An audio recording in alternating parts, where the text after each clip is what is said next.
It's a date that lives in infamy here in Canada and around the world. December 6th, 1989, a 25-year-old man, Marc Lepine, marched into L'École Polytechnique in Montreal, shooting 28 people, killing 14 women.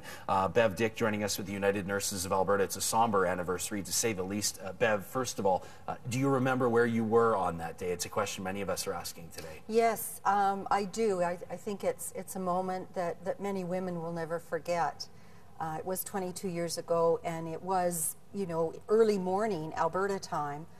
This did happen in Montreal, and a couple hours later, of course, or earlier, and I was at home in the morning watching TV with my baby. I had a young child at the time.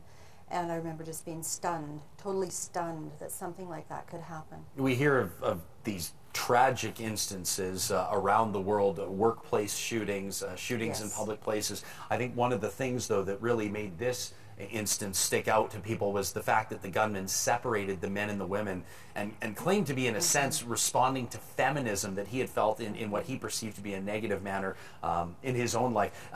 Is it fair to say that set this apart in a tragic way from other horrible circumstances? Absolutely, it did, because these young, brilliant women were targeted simply because they were women.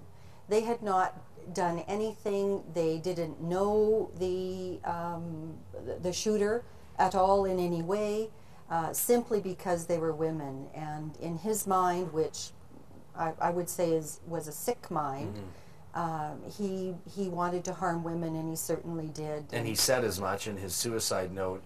Bev, a National Day of Remembrance and a Day of Action has been established in the wake of this. Now, I want to ask you, in your perspective as an executive with the United Nurses of Alberta, how do you approach a day like this, and how do the nurses, the United Nurses of Alberta, approach a day like this of remembrance? Well, we make sure that we are doing something to commemorate this this tragedy, so that nurses never forget, and that women never forget that this happened, and take action to improve things and to stop violence against women and children in our society.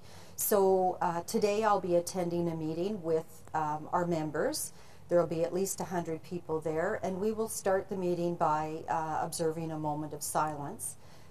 There's different activities that go on throughout the province. On Sunday there was a brunch, commemorative brunch, and with speakers on the subject and that are current and close to the community. Bev, is it fair to say that members of the United Nurses of Alberta might feel this maybe in a way that's a little bit more exacerbated or a little bit stronger because they do encounter violence and violence against women on both sides of the coin in their line of work? You're absolutely correct, Ryan. Our members are in a unique situation where they may be on the receiving end of a patient through the emergency room that's been beat up or stabbed or shot by a partner, and they themselves can be victims of violence in their own homes.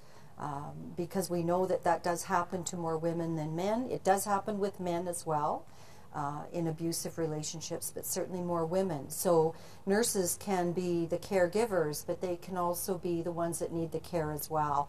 So we do a lot in the way of educating our members on abuse, so that they can recognize and know how to deal with it, whether it's in their own home or whether it's in their workplace. Incredibly important. We know nobody's immune from domestic violence, and we see that reiterated more and more. And one thing, Ryan, that I'd really like to point out this morning is I think it's particularly tragic on this day.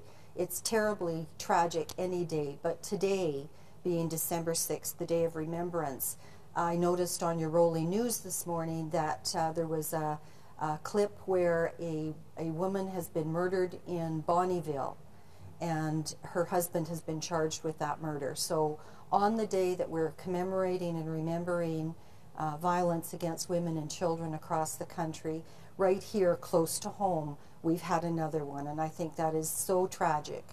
It's one of those things that we all seem to feel when we lose a member of the community to something that we know could be stopped or at least decreased in frequency. The more people talk about it, the more people are aware of it. And you don't have to look far. It's around you every day. It may even be in your workplace. Without us even knowing it. Without you even knowing it. Bev, thank you for joining us and sharing your perspective. Thank you, Ryan. Bev Dick with the United Nurses of Alberta, and you can find more about the work that they're doing on our website under the Inside BT link. We'll be back with more after this at 7:19 Tuesday morning on Breakfast Television, Tuesday, December 6th.